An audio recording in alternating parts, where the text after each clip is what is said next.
जिस दिन ये इंसिडेंट हुआ, एक तो ये साफ है कि ये एक सरकार के द्वारा सुनियोजित तरीके से, एक प्री प्लान तरीके से करवाया गया था। यहाँ किसी दो कम्युनिटीज़ का झगड़ा नहीं था ये वहाँ से जो यात्रा धर्म के नाम पे जो यात्रा इनका जो धर्म के नाम पे इन्होंने जो रखा हुआ यात्रा, ये धर्म की यात्रा नहीं थी, ये दंगाइयों की यात्रा थी। क्योंकि धर्म की यात्रा में कभी भी किसी वेपन को लेकर के, किसी तलवार जैसे वेपन को लेकर के, राइफल्स और एसएलआर्स को लेकर के कोई नारे लगाते हुए दूसरी कम्युनिटीज़ को टारगेट करते हुए नहीं जाते हैं। जो दंगाइयों ने नुकसान नहीं किया, वो नुकसान आपकी कलम से, आपके प्रशासन के ऑर्डर से हो रहा है। आप आंकड़ा लगा लीजिए और आप एसेस कर लीजिए, दंगाइयों ने इतना नुकसान नहीं किया जितनी आपकी कलम और प्रशासन ने कर दिया। आपको पाप लगेगा, आपको उनकी बद्दुआएं लगेंगी जो आप जो है इन घरों को और मकानों को तोड़ रहे हैं। हमने उनको खुद बजाते खुद उनके कहा, तो वो हाथ जोड़ के कहने लगे नहीं सर आप बड़ी बात कह रहे हैं, ये तो हमने ये करना था, और ये ऐसे सरकार की तरफ से ये 1 तारीख को जो जितने भी पकड़े गए 100 से 150 लोग इन्होंने अंडर कस्टडी लिए हिरासत में, उसमें से 100% गलत थे। 100% इसलिए हम कह रहे हैं कि जो करने वाले थे, यानी जिन्होंने पत्थरबाजी की या कोई भी था बाहर से आया या स्थानीय था, वो सब अपनी जगह छोड़ चुका था। जो अपने घरों में, इसलिए कि भाई हम तो घरों में, हमसे क्यों कोई कुछ कहे, जिस घर में भी घुसे उसी से किसी को पकड़ा। 1, 2, 3, 4 तारीख तक जो भी पुलिस को रोड पे चलता हुआ मिला, पुलिस को देखने के लिए आया, उसको सबको पकड़ के ले गए। लेकिन उसके बावजूद भी 1000 से ज्यादा तबाह हो चुके थे तमाम जो स्ट्रक्चर्स थे। 47 के आसपास बिल्डोजर चल रहे थे उस वक्त। 47 एक साथ चल रहे थे। लेकिन फिर भी ये जस्टिफाई नहीं कर सकता कि जिस तरीके से पत्थरबाजी जो की गई यात्रा पे, आपको लगता है गलत है? देखो, पत्थरबाजी जो हुई है उसकी हम कतई उसकी हिमायत नहीं करते, वो गलत है, चाहे वो जिसने भी की हो। लेकिन इसमें पुलिस का जो रोल है, एक बात ये भी सामने आ रही है कि ऐसे नाजुक वक्त पर जो इलाके के एसपी थे उनको छुट्टी दे दी गई। ये 100% प्री प्लान एक यात्रा थी। इस इलाके को डिस्टर्ब करना था, और इस इलाके को डिस्टर्ब करके ये आसपास के एक माहौल इसका बनाना चाहते थे 2024 के चुनाव से पहले। और ये यहाँ पे दंगा करा करके इस दंगे को की आग को ये पूरा हरियाणा में, और हरियाणा के साथ साथ राजस्थान में और एंटायर इंडिया में इसको लेकर जाना चाहते हैं।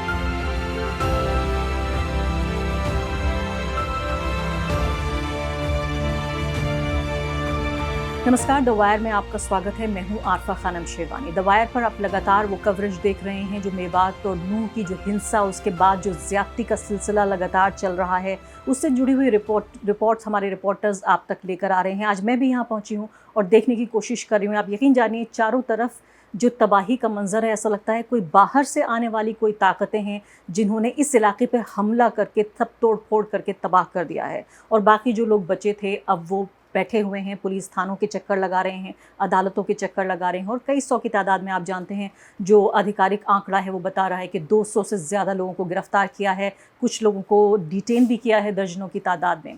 तो इस सब को समझने के लिए और इस पूरी खबर को कवर करने के लिए मुझे लगता है 100-200 रिपोर्टर्स चाहिए। और इस वक्त हम जानते हैं हमारा वायर जो छोटा संस्थान है, हमारे पास उतने रिसोर्सेज, संसाधन नहीं है कि 100-200 रिपोर्टर्स लगाकर हम ये काम कर सकें, और जिनके पास संसाधन है वो करना नहीं चाहते।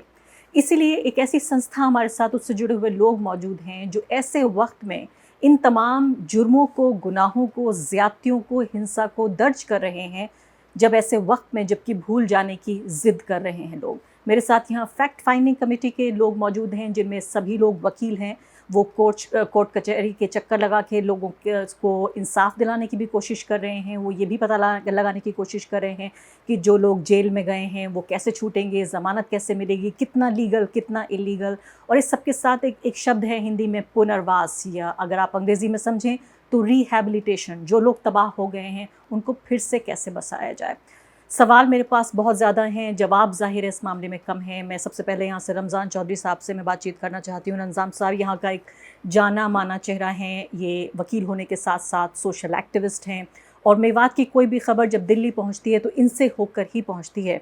इसके साथ साथ उनके कई साथी भी यहाँ पर मौजूद हैं जो वकील हैं, उनसे भी हम बातचीत करेंगे।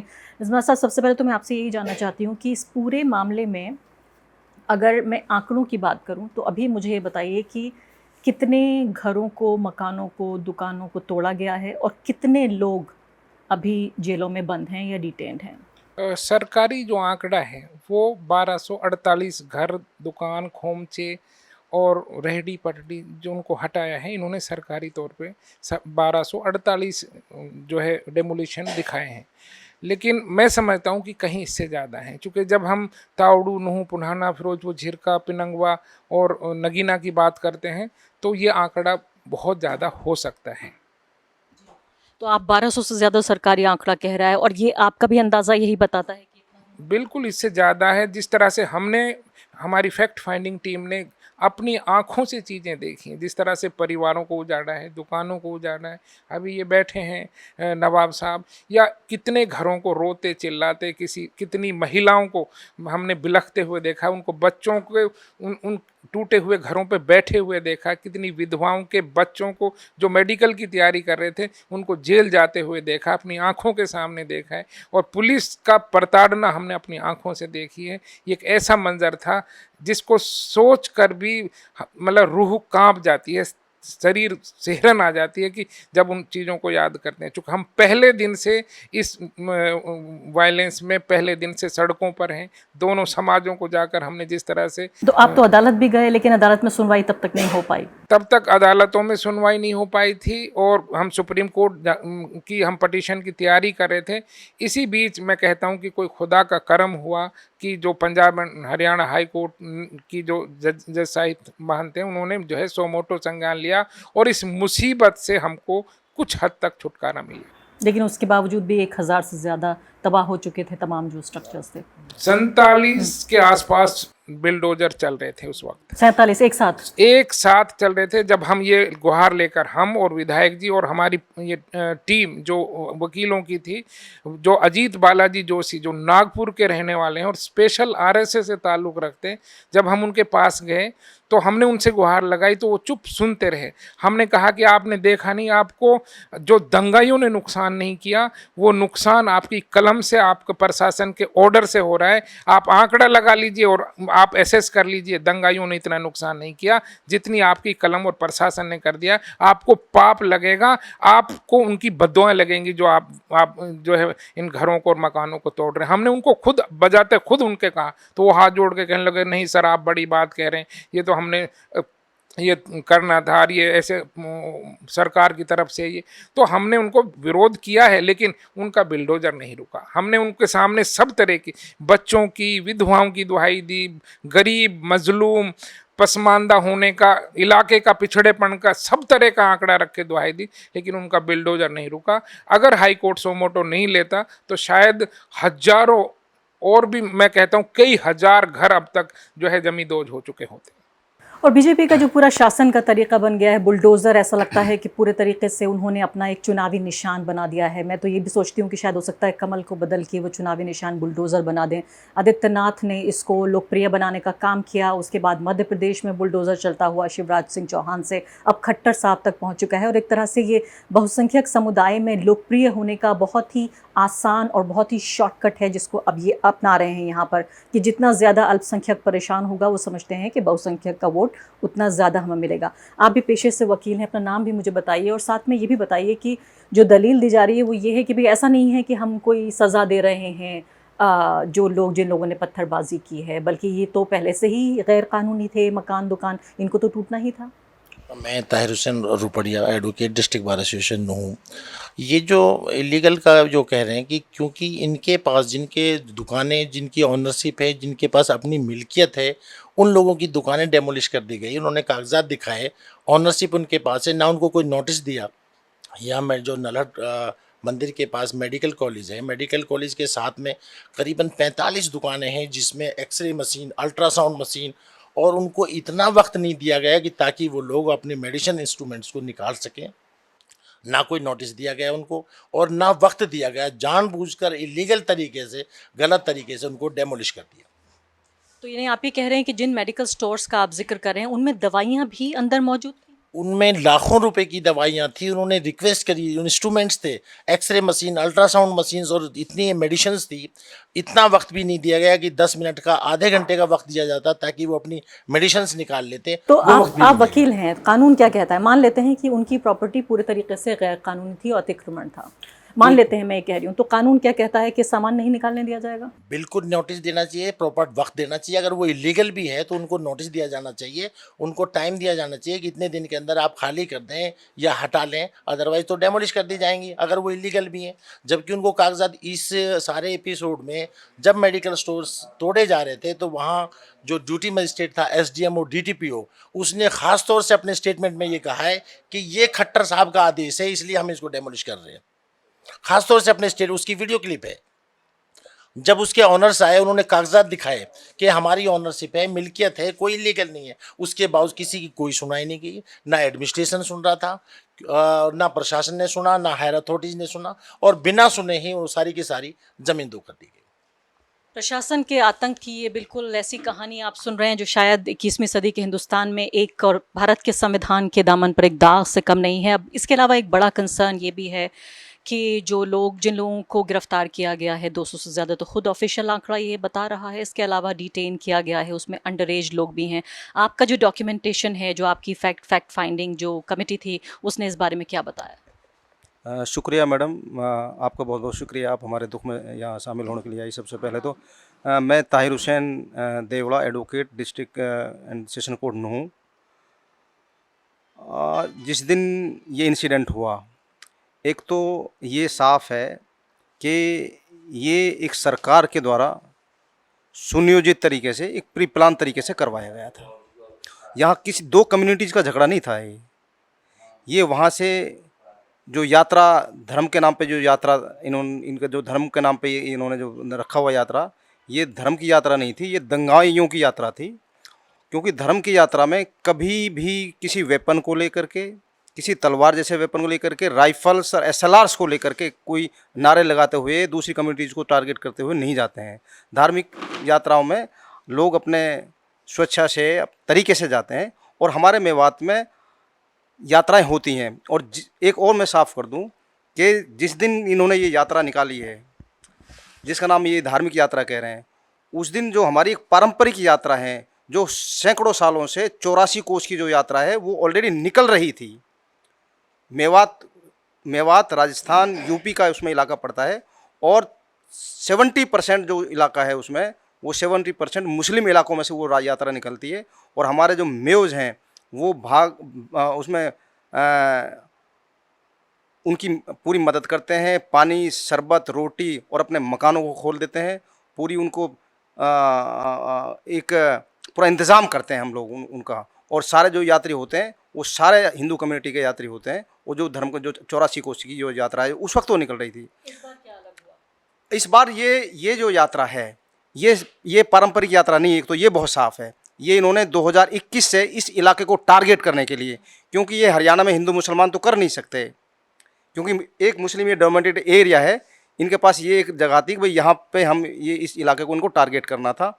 इसको हम अलग अलग तरीके से ये लोग नाम देते हैं कि ये मिनी पाकिस्तान है, यहाँ इस तरीके से है, ये है, वो है। जबकि ये एक, मेरे ख्याल से, भाईचारे का, पूरे हिंदुस्तान में अगर मिसाल दी जाती है भाईचारे की, जहाँ हिंदू और मुसलमान में आज तक कहीं कभी कोई झगड़ा नहीं हुआ, चाहे 92 हो, चाहे 1947 का हो, उसके बाद 92 का हो, और कभी भी कोई मसले हुए हैं। पूरे इंडिया में तो कहीं डिस्टर्बेंस हुआ है, दो कम्युनिटीज़ के बीच में कोई क्लैश हुआ, लेकिन हमारे मेवात में आज तक दो कम्युनिटीज़ के बीच में कोई झगड़ा नहीं हुआ। इसलिए इनको ये टारगेट करना था कि भाई ये एक इलाका है, मुस्लिम डोमिनेटेड इलाका है, इसके 2024 का चुनाव आ रहा है, उससे पहले इनको माहौल बनाना था पूरा हरियाणा में, और जो हरियाणा के आसपास के और इलाकों में, और राजस्थान में भी। लेकिन ये फेल हो गए। ये फेल क्यों हो गए? क्योंकि जाट कम्युनिटी, पूरी एक कम्युनिटी ने ये मैसेज दिया कि ये गलत है, और बल्कि कुछ बहुत सारे गुजर कम्युनिटी ने भी, बहुत सारे हमारे ठाकुर कम्युनिटीज़ ने भी, और जो बहुत सारे लोग थे उन कम्युनिटी ने ये मैसेज दिया कि ये धार्मिक यात्रा नहीं थी, ये दंगा यात्रा थी। और इन लोगों ने एक जानबूझ करके वहाँ धार्मिक ना उन लोगों को उकसाया, और उन लोगों को उकसा करके और उन लोगों को ये मजबूर किया कि उन लोगों ने जाकर के वहाँ पत्थर वगैरह फेंके हैं। तो बहुत बड़ा ये क्लेम है, आप ये कह रहे हैं कि ये बाकायदा सरकारी तरीके से प्रायोजित थी ये यात्रा, और चूंकि वो चुनावी फ़ायदा उठाना चाहते थे। लेकिन इसमें पुलिस का जो रोल है, एक बात ये भी सामने आ रही है कि ऐसे नाजुक वक्त पर जो इलाके के एसपी थे उनको छुट्टी दे दी गई। ये 100% प्री प्लान्ड एक यात्रा थी। इस इलाके को डिस्टर्ब करना था, और इस इलाके को डिस्टर्ब करके ये आसपास के एक माहौल इसका बनाना चाहते थे 2024 के चुनाव से पहले और ये इस यहाँ पे दंगा करा करके इस दंगे को की आग को ये पूरा हरियाणा में और हरियाणा के साथ साथ राजस्थान में और एंटायर इंडिया में इसको लेके जाना चाहते थे। और उसका एक क्योंकि एसपी साहब को इन्होंने छुट्टी पे भेज दिया, डीसी साहब को चंडीगढ़ बुला लिया था, जबकि इस यात्रा से पहले हम लोगों ने डीसी साहब को एसपी साहब को ये बता दिया था कि यदि इस तरीके से हालात हैं, वो लोग धमकियां दे रहे हैं और वो ये वीडियो जारी करके ये कह रहे हैं कि तुम्हारे दामाद आ रहे हैं, क्या माला तैयार नहीं रखोगे तो यहाँ पर कुछ हो सकता है। उसके बावजूद एसपी साहब को इन्होंने छुट्टी पे भेजा जानबूझ करके, डीसी साहब को भी इन्होंने चंडीगढ़ बुला लिया और ये होने दिया। और पुलिस बल की तादाद भी कम थी पहले पिछली यात्रा के मुकाबले। मैं नहीं कह रहा इन्होंने होने दिया, पुलिस का कोई इंतजाम नहीं था। जब ये सब कुछ हो गया है उसके बाद पुलिस आई है। तो ये लेकिन रमजान साहब, जी हाँ बिल्कुल ज़रूर, लेकिन रमजान साहब एक और अहम बात इसमें यह है कि किसी भी तरीके से मैं कहती हूँ कि प्रोवोकेशन कुछ भी हो सकता है, किसी भी तरीके से लोगों को भड़काया जा सकता है। जैसे ये जो उन्होंने बहनोई या दामाद बनने की जो बात कही, सीधे तौर पे ये कहना चाहते हैं कि मुस्लिम महिलाओं के साथ बदसलूकी करेंगे, तभी तो ये शब्द का इस्तेमाल किया है। लेकिन फिर भी ये जस्टिफाई नहीं कर सकता कि जिस तरीके से पत्थरबाजी जो की गई यात्रा पे, आपको लगता है गलत हुआ? देखो, पत्थरबाजी जो हुई है उसकी हम कतई उसकी हिमायत नहीं करते, वो गलत है चाहे वो जिसने भी की हो। लेकिन जिस तरीके से 27 तारीख को पीस कमेटी की मीटिंग हुई, जैसे वकील साहब बता रहे थे कि प्रशासन को पूरा खबर कर दिया था, मेरी खुद बजाते खुद बात हुई। और जैसे आप अभी कह रहे थे कि पुलिस प्रशासन नहीं था, उसी दिन हम कोर्ट में थे सब।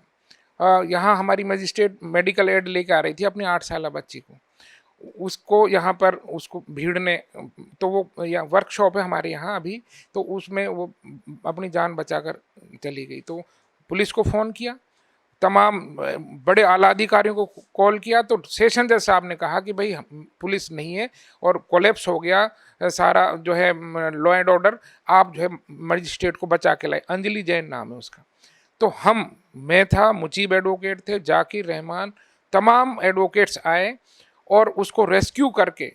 इसी बीच में एडीजीपी जो ममता सिंह है, उनका फ़ोन आया मेरे पास कि रमजान चौधरी जी क्या हो रहा है। मैंने कहा जी पुलिस है नहीं, हम हम किस तरह से संभालें। कहने लगा नहीं पुलिस तो होगी। मैंने कहा मजिस्ट्रेट से बात कर लें। तो मैंने उनकी डायरेक्ट मजिस्ट्रेट से बात करा दी, तो उन्होंने उनको तुरंत रिपोर्ट किया कि अगर आज अधिवक्ता साहब नहीं आते तो पता नहीं क्या, कोई पुलिस नहीं है और किसी तरह का लॉ एंड ऑर्डर नहीं है। तो एक एडीजीपी को ये रिपोर्ट डायरेक्ट हुई है, मजिस्ट्रेट ने दी है, इससे बड़ा सबूत कोई नहीं हो सकता। और हमने अपनी नंगी आंखों से देखा है जो कुछ हुआ।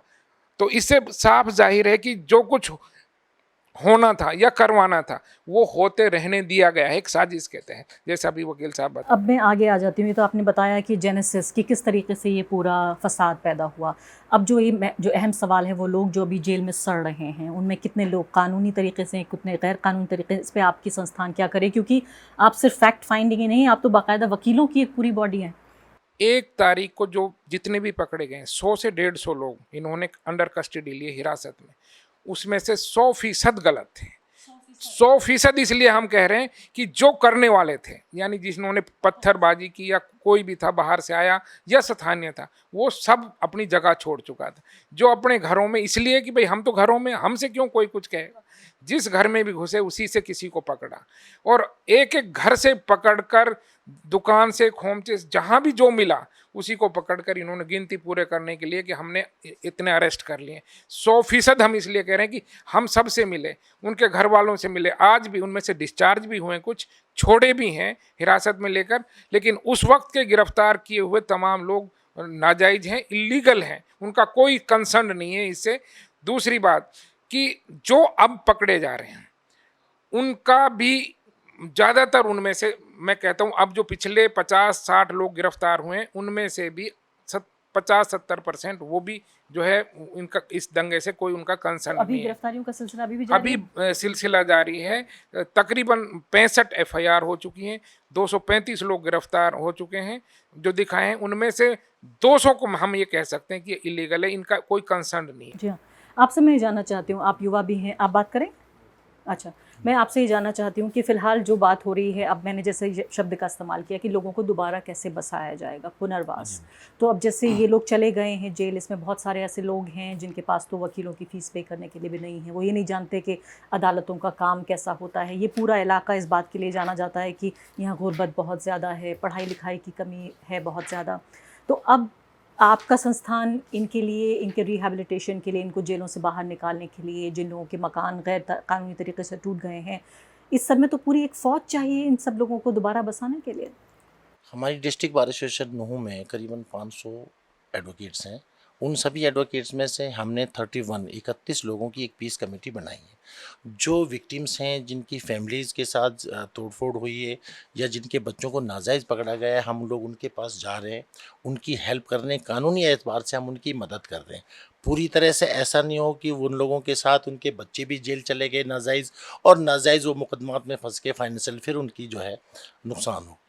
तो हमारी पीस कमेटी हर ऐसे आदमी के पास उनका फैक्ट पता करते हुए, क्योंकि अभी तक जो अरेस्ट किए हैं वो मैक्सिमम लोग गलत तरीके से अरेस्ट किए हैं। सिर्फ पुलिस के पास जो उनकी एविडेंस जो बताती है पुलिस की, जिनकी टावर लोकेशन है, जैसे ये सारी वारदात जो है मेडिकल कॉलेज से लेके बस स्टैंड होती हुई गई, इसके सराउंडिंग जितनी कॉलोनी है वहाँ के सभी की टावर लोकेशन मोबाइल की उसी रोड के साथ मिलती है।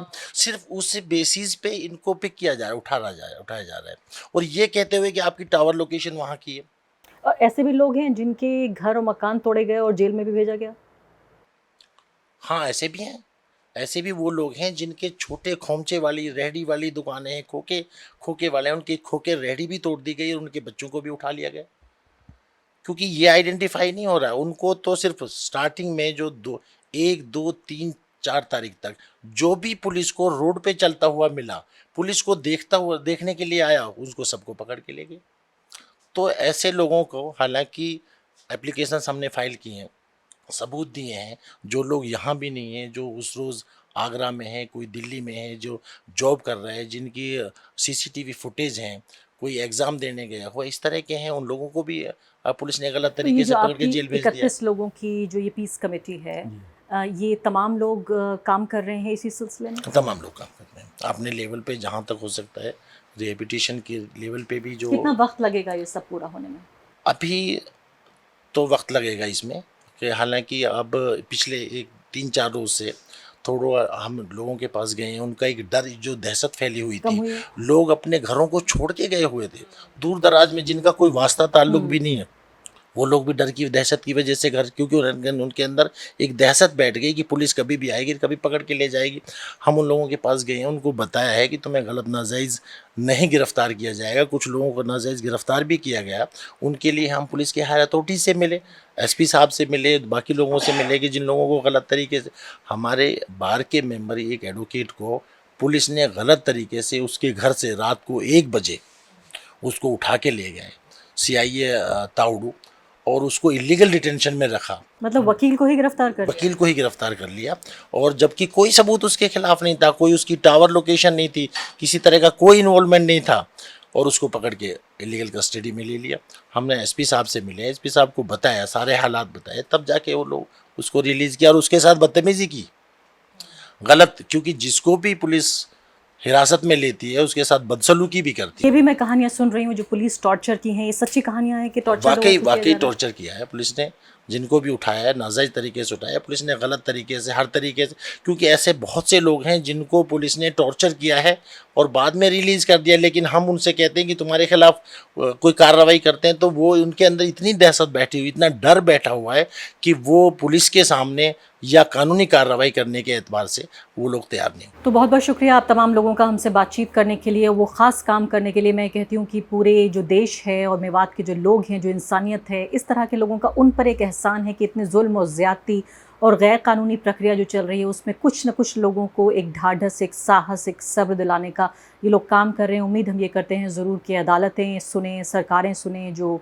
सरकार में बैठे हुए जो बाबू हैं, ब्यूरोक्रेट्स हैं, वो इन तमाम चीज़ों को सुने, और कम से कम जागने का वक्त है। द वायर के और वीडियोस देखने के लिए सब्सक्राइब करें और बेल आइकन पर क्लिक करें। स्वतंत्र पत्रकारिता की आर्थिक मदद करने के लिए डिस्क्रिप्शन में दिए गए लिंक पर जाएं और अपनी राशि चुनें।